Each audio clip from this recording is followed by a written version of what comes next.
আসসালামু আলাইকুম। আমি আজকে দেখাবো অ্যাডোবি ফটোশপ CS3 তে কিভাবে গ্রেডিয়েন্ট ব্যাকগ্রাউন্ড তৈরি করা যায়। আমি প্রথমে একটি ছবি ওপেন করি, যেমন আমি এই ছবিটি ফটোশপে ওপেন করলাম। ওপেন করার পরে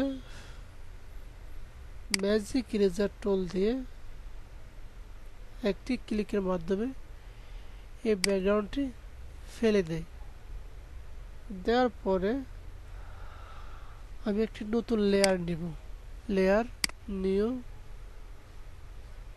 লেয়ার, ওকে। এই লেয়ারের মধ্যে আমি একটি গ্রেডিয়েন্ট কালারের ব্যাকগ্রাউন্ড তৈরি করব।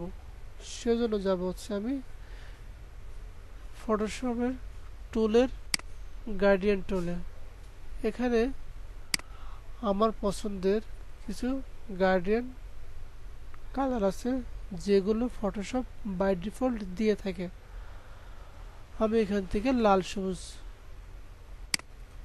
একটি গ্রেডিয়েন্ট কালার নিলাম, ক্লিক করে ড্র্যাগ করলাম, গার্ডিয়ান কালার একটি পেজ তৈরি হলো। এখন আমার যে ছবিটি আসছে এই ছবিটি থাকবে গার্ডিয়ান কালারের উপর।